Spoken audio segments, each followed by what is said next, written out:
Bonjour et bienvenue. Aujourd'hui, on se lance dans une quête, une véritable aventure culinaire, la création du pain au chocolat maison parfait. C'est un voyage au cœur de la viennoiserie française qu'on va découvrir couche après couche.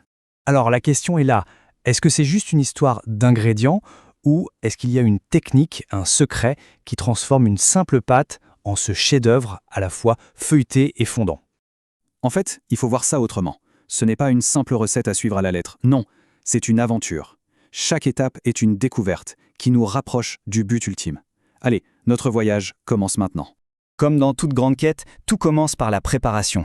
Pour mettre toutes les chances de son côté, c'est crucial d'avoir les bons outils, les bons ingrédients avant même de commencer. Voilà notre équipe de choc. La farine, c'est la structure. Le sucre, la douceur. La levure, elle, donne vie à la pâte. Et le lait vient lier tout ça. Au milieu, on a le chocolat, notre trésor. Et l'œuf pour la touche finale. Mais dans cette histoire, il y a un véritable héros. Ce chiffre, il faut bien le retenir. 250 grammes de beurre. Et surtout, du beurre bien froid. C'est lui, le héros de notre histoire. Sa qualité et plus important encore, sa température, c'est la clé pour obtenir ce feuilletage aérien et croustillant qu'on aime tant. Bon, maintenant qu'on a nos ingrédients, il est temps de forger les fondations. On va créer la base, la toile vierge sur laquelle on va peindre notre chef-d'œuvre. En boulangerie, cette pâte de base, ça porte un nom, la détrempe. C'est ici que notre pâte naît. D'abord, on mélange les poudres, puis on ajoute le liquide pour former une belle boule bien homogène. Et là, attention, premier secret, le repos. Cette heure au froid, elle est essentielle. C'est ce qui permet aux arômes de commencer à se développer et à la pâte de bien se détendre. Et nous voilà arrivés au cœur du réacteur. L'étape la plus technique, c'est vrai, mais aussi la plus magique. C'est le moment qui fait toute la différence entre un bon pain au chocolat et un pain au chocolat inoubliable. C'est le tourrage. Le point crucial, c'est ça. Le tourrage, en fait, c'est l'art de créer un millefeuille, mais avec de la pâte et du beurre. Chaque pli qu'on fait multiplie le nombre de couches. Et c'est cette alternance qui, pendant la cuisson, va créer de la vapeur et faire gonfler la pâte de façon spectaculaire. La première chose à faire, c'est d'emprisonner le beurre. On l'aplatit bien, puis on l'enferme dans notre détrempe, un peu comme un trésor dans un coffre. Il faut que ce soit parfaitement scellé, sans aucune fuite possible. C'est la fameuse méthode de l'enveloppe. Ici, il faut être rigoureux. On ne plie pas au hasard. L'opération de pliage et d'étalage, on la répète très exactement 3 fois. Si on en fait moins, le feuilletage ne sera pas assez défini. Si on en fait plus, la pâte risque de devenir dure. 3, c'est vraiment l'équilibre parfait pour avoir une structure solide, mais incroyablement légère.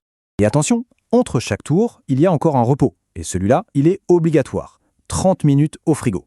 Pourquoi ? Eh bien, c'est pour que le beurre reste bien froid et bien ferme. S'il se met à fondre et qu'il se mélange à la pâte, c'est fini, on peut dire adieu au feuilletage. La patience, c'est vraiment l'ingrédient secret du tourage. Voilà, notre pâte est maintenant un petit trésor de feuilletage. Il est temps de passer à la phase plus créative, le moment où l'on va sculpter cette matière première pour lui donner sa forme si connue. Le geste doit être précis. On étale la pâte une dernière fois en un grand rectangle.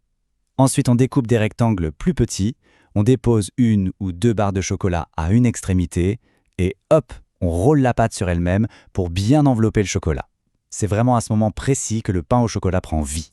Regardez-moi cette transformation, c'est incroyable. À gauche, on a notre pain au chocolat tel qu'on vient de le rouler. Et à droite, le même, mais après sa dernière période de repos. La levure a fait son travail. Elle a produit du gaz qui a fait gonfler la pâte et qui a séparé délicatement chaque petite couche de feuilletage.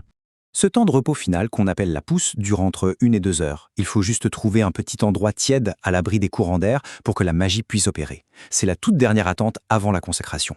C'est le moment qu'on attend tous, le point culminant de notre quête. Le four est chaud, les pains au chocolat sont gonflés à bloc. C'est l'heure de la cuisson, l'étape qui va enfin révéler tout le travail accompli.